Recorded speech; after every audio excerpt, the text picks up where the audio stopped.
Forced to work from home by your employer? Laid off or feeling depressed at home? Do you want to make money working from anywhere? We'll show you how to do it from your couch. It's time for another episode of the Work From Home Show.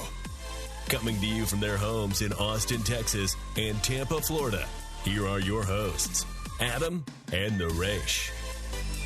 Welcome back to another episode of the Work From Home Show. I'm Naresh Vissa along with Adam Schrader, and today we have an awesome #1 New York Times best-selling guest. He's also an international #1 best-selling author. His name is Mike Robbins, and Mike is the author of Focus on the Good Stuff, The Power of Appreciation, Be Yourself, Everyone Else is Already Taken, Transform Your Life with the Power of Authenticity, Nothing Changes Until You Do, A Guide to Self-Compassion and Getting Out of Your Own Way, and We're All in This Together, Creating a Team Culture of High Performance, Trust, and Belonging. So that latest book, We're All in This Together, is very relevant to today because so many of our teams have gone remote and virtual, and we are all in this together. So, Mike, welcome to the Work From Home Show. Hey, thanks for having me. Glad to be here with you guys. And I want to start off first with your resume before you talk a little bit more about your background.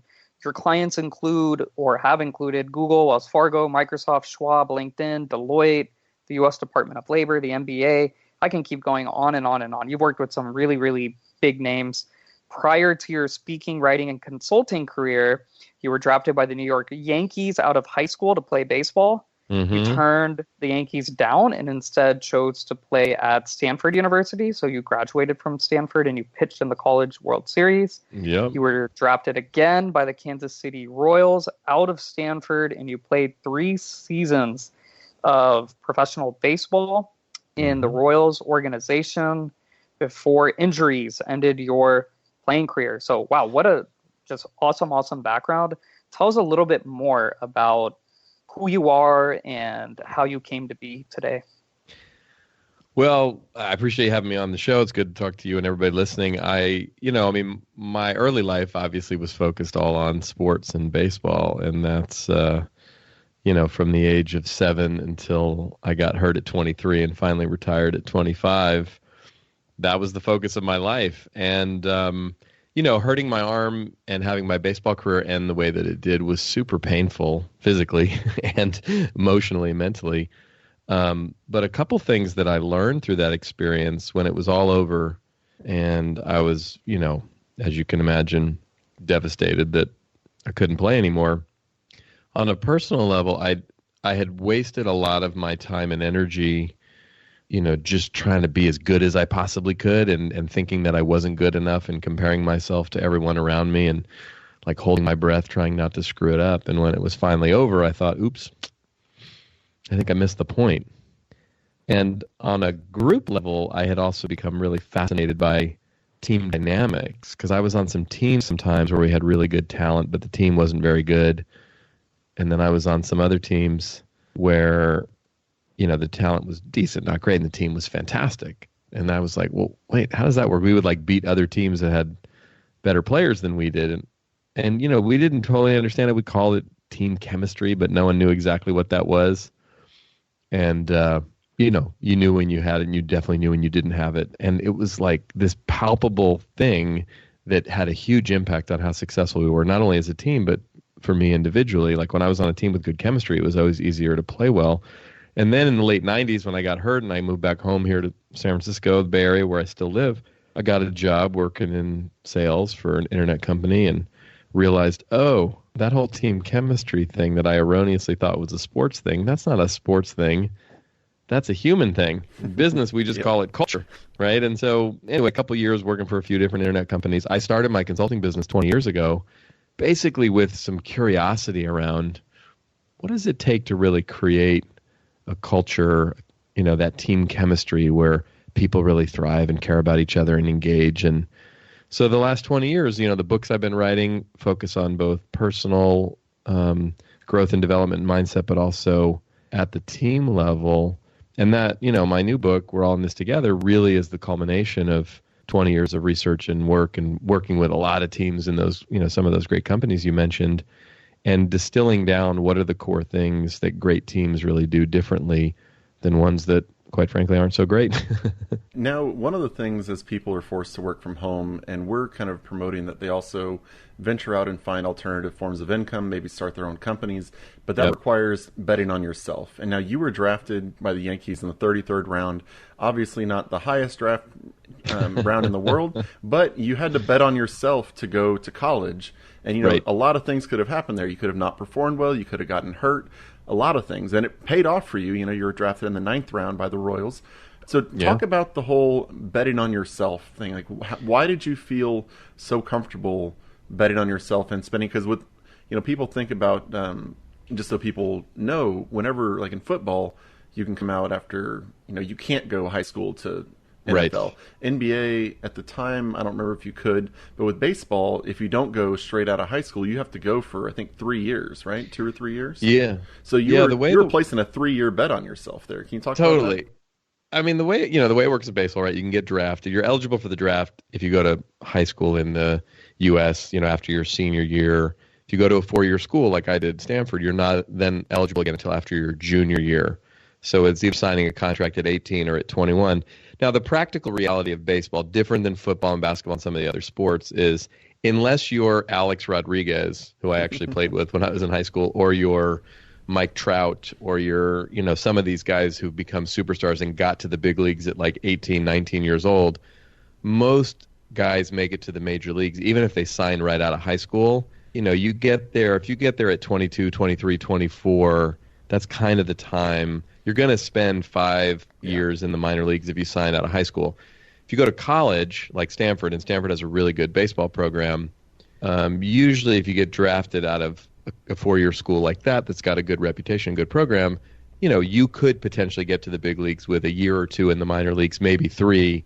And so time-wise, it's about the same. Mm-hmm. So it was a practical reality of education was really important in my family and to me. And from a baseball standpoint, I didn't feel like it was a big risk. I got drafted late, as you mentioned, by the Yankees. Part of that was because they knew I was going to Stanford, and they didn't think I was realistically going to sign. But, so anyway, the calculus is a little bit different. But to the point of betting on yourself, I mean, I would say that I definitely had to, there's a risk involved because I might not have gotten another chance to play professional baseball. And there's been a lot of experience I've had over the course of my life, particularly starting my business 20 years ago and many things along the way, that what it takes for us to be successful in life is an ability to bet on ourselves, even and especially when we're not sure if we can make it happen. Now, you said you started your business 20 years ago. Can you tell us a little bit more about it? Yeah, so basically, I lost my job in 2000 when the dot-com bubble burst, and lots of people my age, I was 26 at the time, I was working in San Francisco for an internet company. At that time, it was based in Seattle. It was a sports website, and I was in sales. And I was freaked out. I got laid off sort of early in the process of the economic downturn at that time that really hit the tech sector. So it was before it was kind of cool to get laid off. It went through a phase of everybody got laid off, and not that it's ever cool. And, of course, given the environment we're in right now with so much economic uncertainty and not knowing what's going to happen, I don't mean to make light of it. But for me, I was trying to find a job, and I wasn't having any success because there weren't a lot of jobs. And people were mostly getting laid off. Companies weren't hiring. And I had a mentor of mine ask me, if you could do anything, you didn't have to worry about paying the rent and paying the bills, what would you do? And I said, well, I would write, and I would speak, and I would coach, and I would try to help inspire people in any way I can, personally, professionally. He was like, oh, okay, you seem pretty clear about what you want to do. You should go do that now. And I was like, now? And he said, yeah. And I was like, well, what now? I don't know. What the hell do I know? I'm 26 years old. Like, don't you have to have some kind of credential or degree or experience or something? And he said, well, look, you could wait till you think you figured it out, or you could just go figure it out now. And, I was scared. I didn't have much money in the bank. I didn't know how I was going to pay the rent. But I decided, people were telling me, go back to school, get a degree, in psychology or in organizational development or some advanced degree. And I love to learn, never loved school. But I just decided, I met my wife, Michelle, at the time. I didn't know she was going to be my wife, but she was my new girlfriend. And she had actually started her own business. She had a staffing company. And she said, look, starting your own business and running your business is not super easy, but it's not as hard as you think. and, go for it. And I had people encouraging me like, hey, you're young, you don't have a ton to lose. And so I decided beginning of 2001, I was going to start my own business. I was going to what I called design my own curriculum, which meant learn as much as I possibly could, take courses, read. I mean, there wasn't a lot online at that time. It was literally like listen to audiobooks or read books or go to workshops or things and meet people who were doing this kind of work. And if I figured I'd give myself a year, and at the end of the year, I might be broke, I might be in debt. But if I'd gone to school, I was going to be broke and in debt anyway. I just wouldn't have a degree at the end of the process. And I figured at the end of the year, if I don't have any business and I can't get, nothing's happening, I'll go find a job. And my goal literally was just to do well enough doing this so I don't have to go get a job. Not that there's anything wrong with having a job, but for me, it was like I wanted to just do this and do it for myself. And, 20 years later, I never had to go get a job. So it was lean in those first couple of years for sure. I mean, the economy was still impacted by the dot-com bust, and I didn't really know what the hell I was doing, but I was able to figure some things out and meet some people. And I was trying actually to see if I could find a small consulting firm that would hire me so I could get some skills and get trained. But any of those firms that existed, they weren't in a position to hire people at that time given the economic conditions. So I had to just bet on myself, as we were just talking about, and kind of figure it out on my own, even though I was young and pretty inexperienced.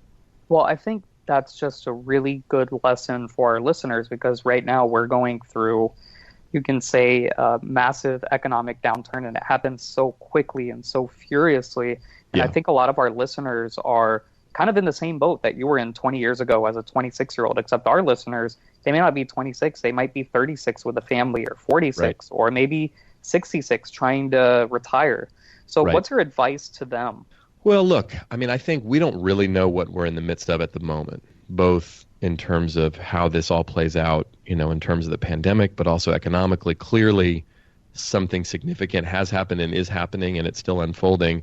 It's obviously created an enormous amount of disruption on so many levels, and it's very serious. That said, I do think what's going to happen, or what's already happening, not that I have any real sense of where it's all going, because I keep saying anyone who tells you they know how this is going to play out is either lying or they're crazy, because nobody knows. We're in uncharted waters on so many levels.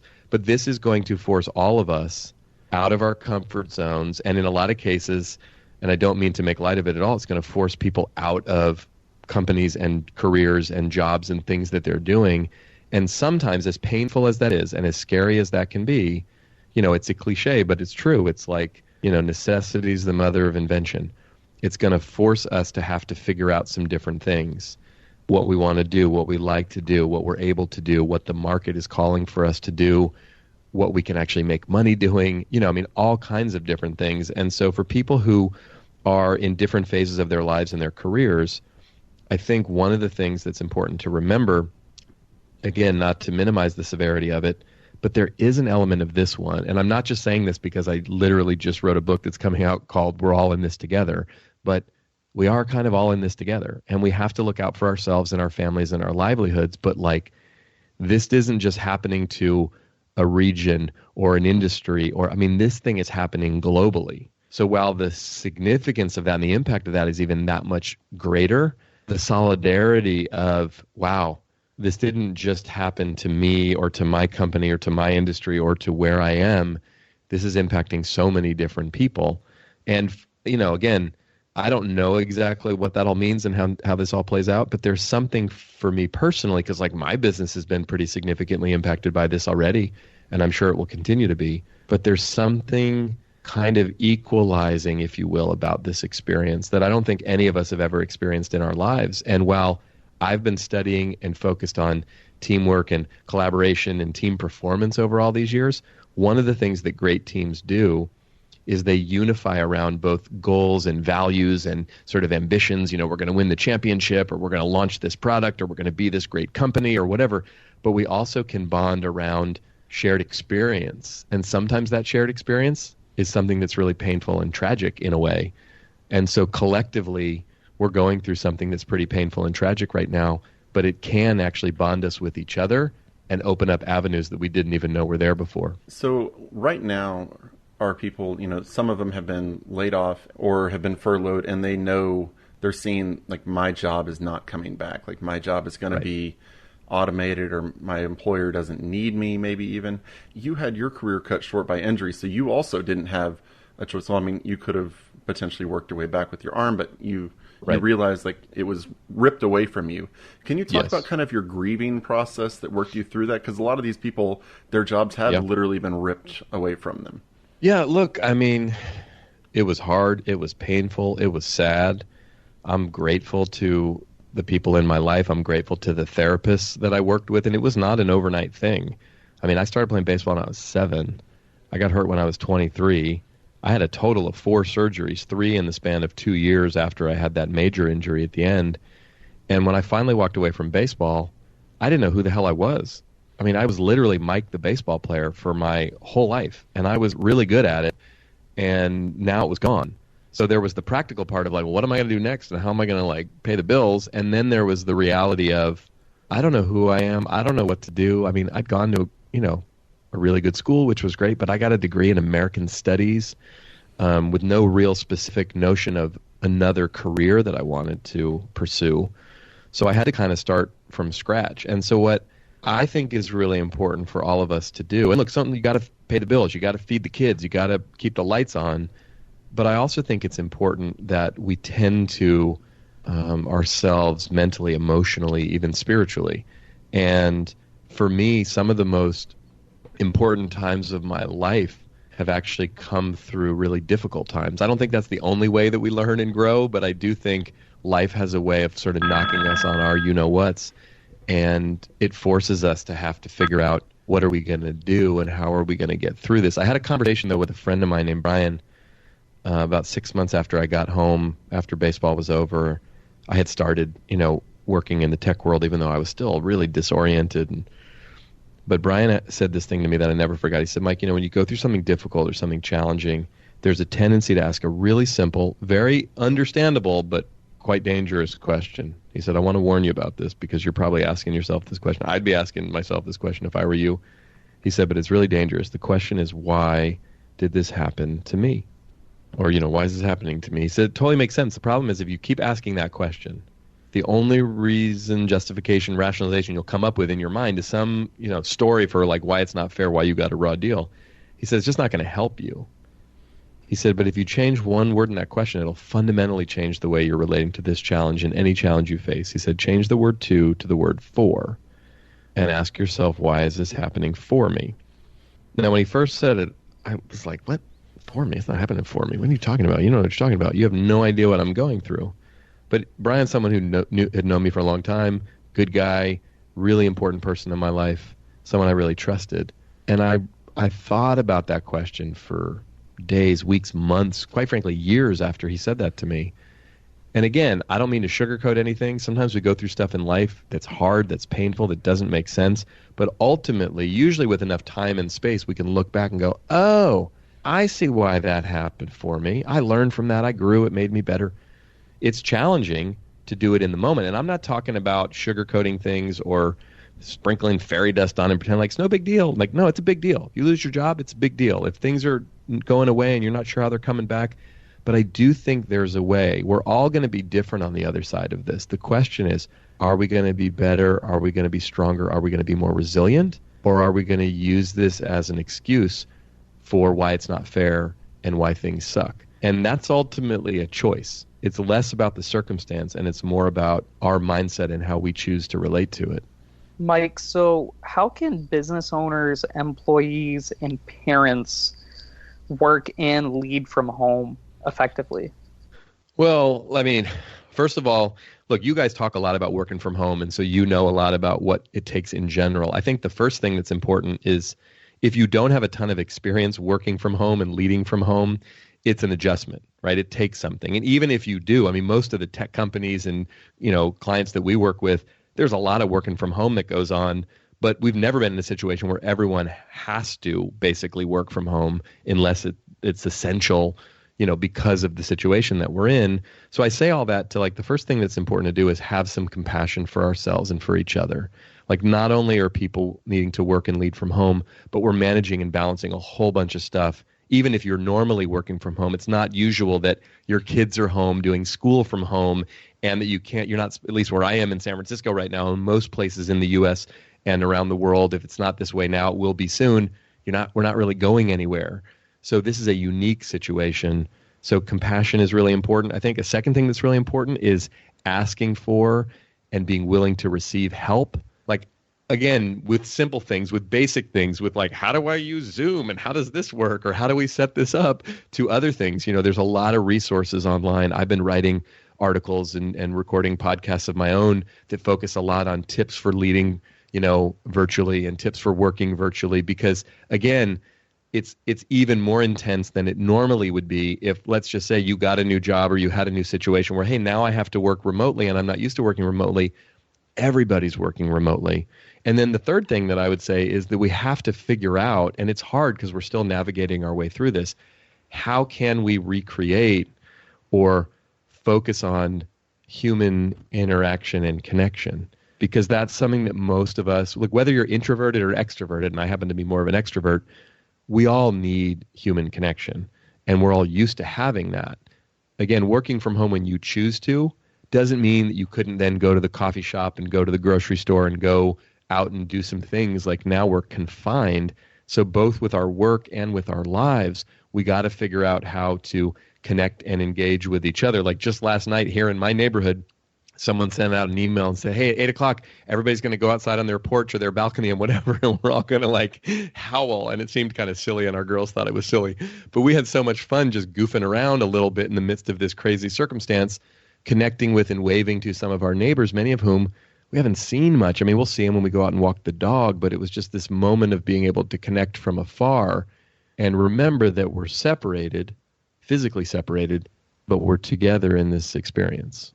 Yeah, that made me think. I just read an article earlier today, about a guy who saw a girl dancing on the roof across the street from him, and he wrote his phone number down and flew it across on a drone and gave it to her. And she actually called him, and they did like a virtual date. It was kind of funny.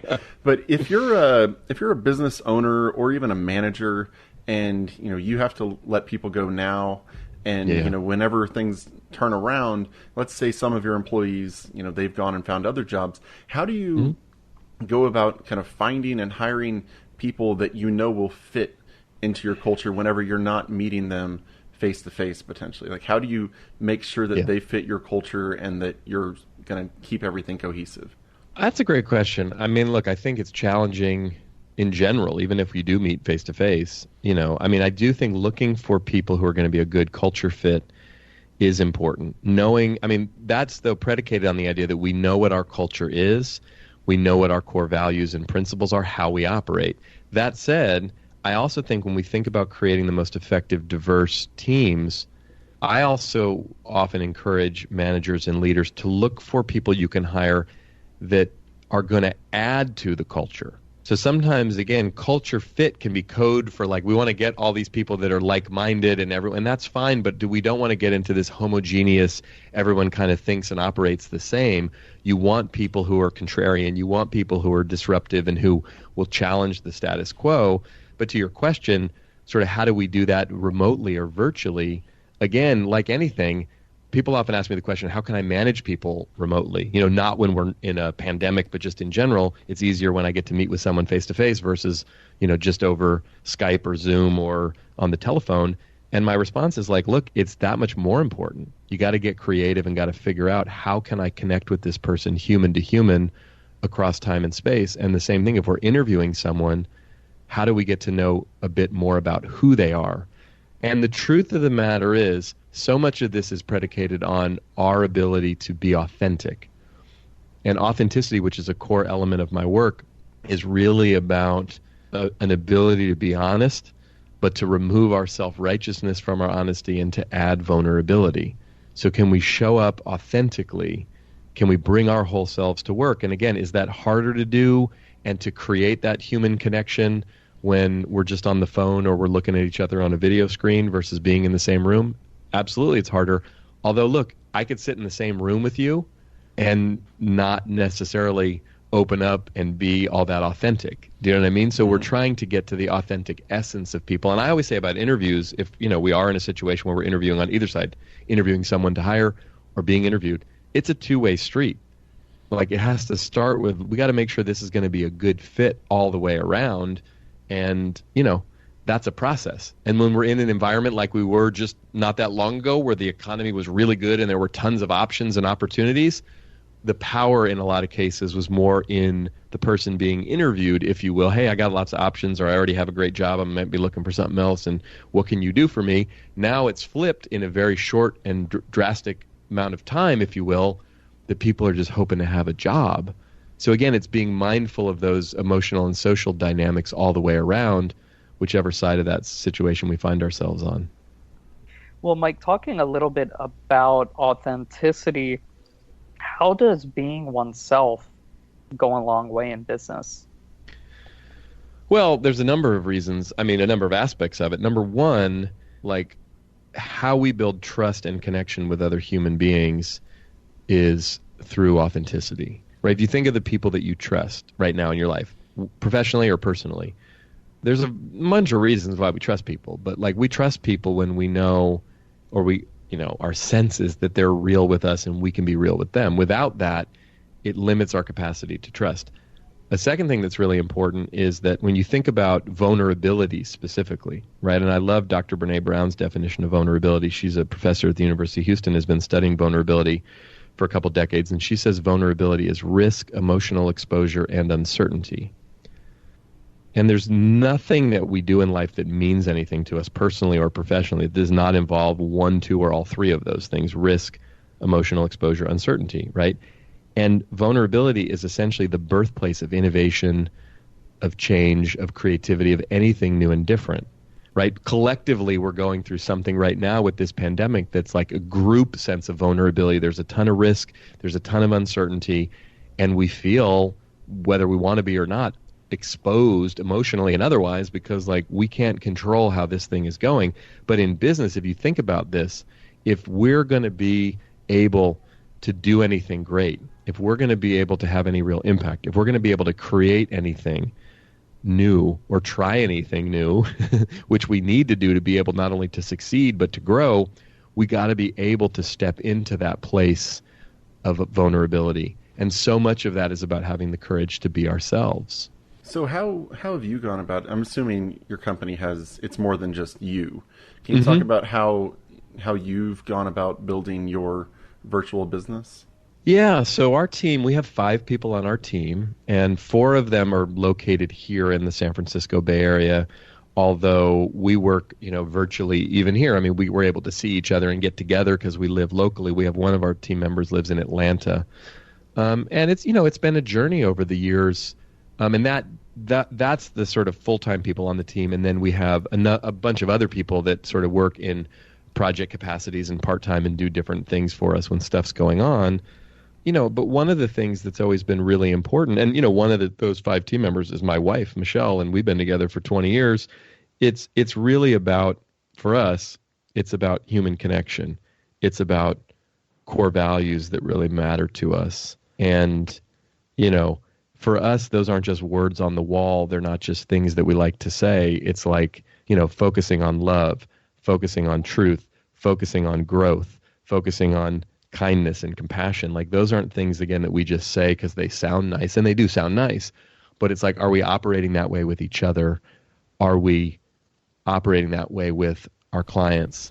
And, even in the midst of all of this that's been going on, it's been incredibly disruptive. I mean, how we make money, the vast majority of how our business makes money is me primarily, although we have someone else on our team who does as well, going out and delivering keynotes and seminars and workshops in person for groups, for teams. And those are not, big problem, right? Those aren't happening. And not only is that not happening, it's like, well, what's going to happen when all the dust settles from this? With all these great companies that we get to work with, who's going to still be there? What kind of budgets are they going to have to do the work that we do? So we're having to pivot and adjust on the fly. Can we do things virtually? Can we do things digitally? Sure, we've done those in the past kind of as more exceptions than the rule, but now it's becoming the rule because that's the only way that we can connect with our clients. And more specifically, though, trying to operate as a team with as much authenticity, with as much vulnerability with each other right now, which means having a lot of conversations over the last many weeks as we've been going through this about how we're feeling. And oftentimes it's, wow, this is really scary, or this is really hard, or I don't know what's going to happen, or there's a scenario in which 6 months from now we might not have a business anymore. Again, not to freak people out, but I do think one of the things that's fundamentally important for leaders at this moment, whatever capacity you find yourself in leadership position, could be with your family, it could be, with your business, with your team, depending on your role, is being able to not freak everyone out, but tell the truth about what's going on. The example I often like to use, and this fits here very well, is the example of the pilot on the airplane, right? When you're on a plane, and most of us aren't traveling right now, but think back to the days when we were on planes and when we will be in the future, the pilot comes on and says, hey, this is your captain speaking, we're about to hit some turbulence. We're going to have the flight attendants take a seat. We're going to discontinue service for a little while. We'll get through the bumps, and then we'll find some better air. And, just wanted to let you know, I appreciate that message, because then when we hit the bumps, I don't like the bumps. I travel quite a bit. I never like when we hit turbulence. But if they've told me these are coming, I'm usually better at, okay, here are the bumps. Oh, these are pretty big, but he told me, he knows. Okay. If we hit the bumps and nobody says anything, then I'm like, what is going on? Who's flying the plane, right? Or let's say then they come out, oh, don't worry about it, no big deal, and they try to downplay. It's like, no, those were a big deal. Now I'm more stressed out, and I can't relax sitting on the plane. So what we want to be as leaders is more like the first pilot, not like the second one that either doesn't say anything or tries to sugarcoat it or happy talk your way through it. Tell people the truth. You may not know what's happening next week, next month, next year, but like, hey, this is hard. This is going to be painful, or whatever the case may be. Like, let people know without doom and glooming them what's coming, or what you think might be coming, or at least what's happening right now, because that at least honors and respects people and lets them know, look, I'm going to tell you as much as I can possibly tell you about what I think's happening relative to our business, given what's going on in this environment where there's so much uncertainty. Now, as we were talking about earlier, you said, obviously your business is drastically impacted by the shutdown of the society, basically. Now, can you talk about a lot of other people, they're going to say, even when this turns around, things are going to be different. And especially, I assume, whenever this does turn around, big conferences may not be, all the rage. It might turn out to be smaller. Can you talk about how you're positioning your business and readjusting it to deal with the way the world might be whenever we come out of this situation? That's a great question. I mean, I think we're thinking of it on two levels. I mean, in the immediacy of the moment right now is how do we support and serve our clients as best we can? And there's a twofold part to that. I mean, genuinely, and I don't mean to sound all holier than thou about this, but genuinely showing up with care, with concern, with how can I and how can we be of service? Because a lot of these companies and clients I've been fortunate enough to work with for many, many years. Like, I know these people. They're friends. They're like almost like family in a lot of ways, especially some of the smaller businesses and even some of the bigger ones. So I'm reaching out and connecting with a lot of leaders I work with, companies I work with, to say, how are you guys doing? What can we do to support you? That said, in a very practical way, it's like some of the events that I was booked to speak at have literally changed. They've been canceled or rescheduled, but some of them been changed to virtual meetings. Like, so now I'm delivering here from my office with, my computer and trying to get a nice background and some lights in a little bit of a better way than we even were set up before. Can I deliver a keynote or a seminar or a workshop or a team session via Zoom, via Skype, via video, which isn't ideal, but is what we've got right now, as well as can we create some digital content that we have some, but can we add to that can be of use right now? Moving forward, what's it going to look like in 3 months, 6 months, a year, when hopefully the world comes somewhat back to normal? I have no idea, quite frankly. A lot of it's going to have to do with, A, what's the economy like in general with respect to some of these companies, and then B, how much need or desire or budget or interest is there going to be. In some ways, I think it might be limited, but in other ways, I think people are going to be so starving for spending time together and connecting. Those meetings are going to happen. Now, whether they're still going to hire people like me to come in and speak at those meetings remains to be seen. So from that standpoint, I mean, having gone through the recession in 2008 and 2009 and 2010, I learned a lot personally from that experience. This may be much bigger and much different than that, or not. I mean, the difference here is the economy was really, really strong for the most part going into this thing, and then it seems to have fallen off a cliff and shut down. When it restarts again, do we restart in a very, very difficult place of recession, or does the economy come back much quicker? Because I don't know. And again, some of it depends, I think, on how long this lasts. And that's where we're hearing all these predictions from different economists and other people. But I don't think anybody knows because we're really in uncharted waters. So, Mike, going back to authenticity, can you tell us why people lose their authentic selves in business?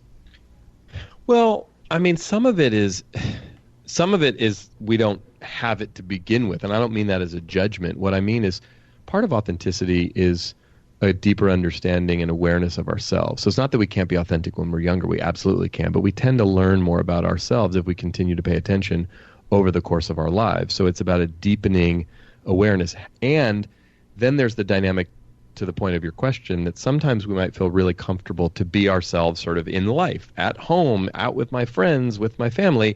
And then I go to work and I turn into this weird, like, robotic work version of myself.